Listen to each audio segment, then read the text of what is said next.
It's the worst of the CBC for November 14th, 2019, the show where I watch the CBC so you don't have to. Okay, it's going to be a bit of a rapid-fire session today because literally everything on the CBC was either fake news by omission, outright fake news, standard propaganda. Nothing was covered even remotely well. There are stories they just don't have.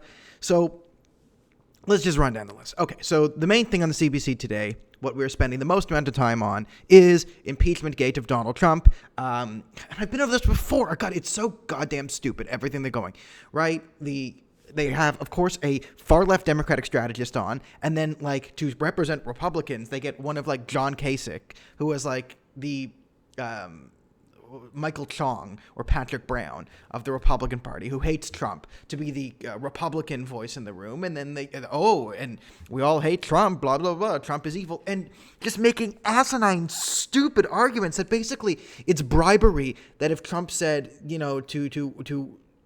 basically they made the case that doing deals with foreign governments or putting pressure on foreign governments as a government is illegal in itself, which is beyond obscene.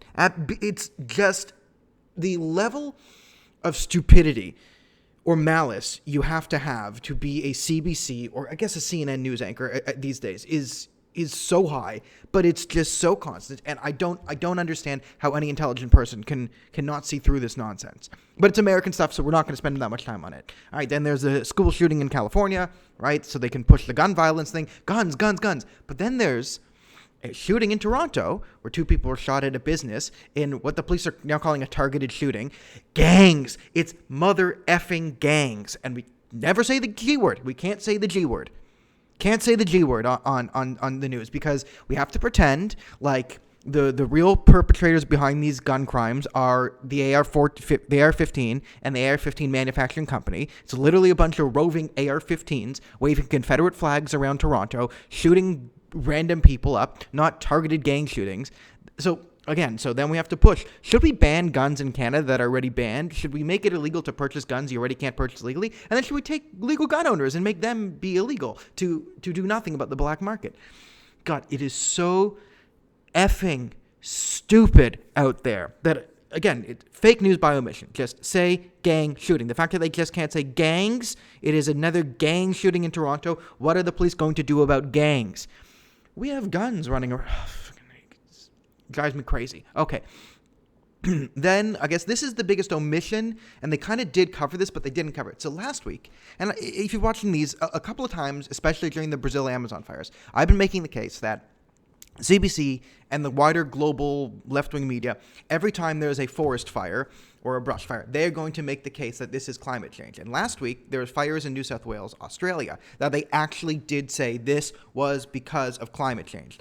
And then they mentioned the fires again today. What they did not mention is that a teenager has been arrested for arson for starting these fires. Same thing in the Alberta wildfires that Catherine McKenna, our environment minister, blamed on global warming last year. Turns out the RCMP came out last month and said that was arson. So we have arsonists starting fires because of climate change. And this is, okay, so it's just fake news. It's just fake news by omission. This is why. Those are the biggest ones.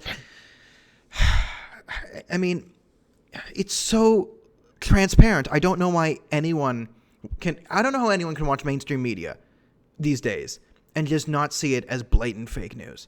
I just don't understand how anyone could not watch the CBC and say, oh, they're lying to me.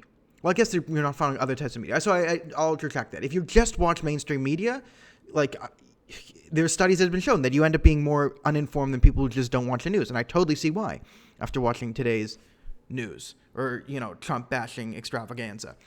And then they have Israel in Gaza. Oh, the Islamic Jihad has offered a ceasefire to Israel. Really? Oh, really? At least they said Islamic Jihad. Yes. The terrorist group Israel's fighting is literally called Islamic Jihad, and they are what Linda Sarsour and Bernie Sanders will call a peaceful protest. And Islamic Jihad is launching rockets. And then after Islamic Jihad offered a ceasefire, then they only offer ceasefires when they run out of weapons. They started firing more rockets. So there's literally rockets still flying into Israel and they also say, oh yes, the Palestinians have offered a ceasefire. The ceasefire includes they get to fire rockets, but Israel can't. Like, again, all of it is so poorly covered and just fake news by omission or fake news by utter dishonesty. So what does today's CBC get? It gets a 10 out of 10 on the Rosemary Barton scale. I mean, this day, if I've ever seen a 10 out of 10, today is the day. And again, you just flip it on and it's just, I can't rant enough about how silly and stupid this Ukrainian impeachment is and how everyone is just so willfully forgetting or misunderstanding how politics has always worked. It's beyond insane and beyond stupid. So that's it for today. I'll be with you guys again tomorrow for another episode of the worst of Rosemary Barton's CBC.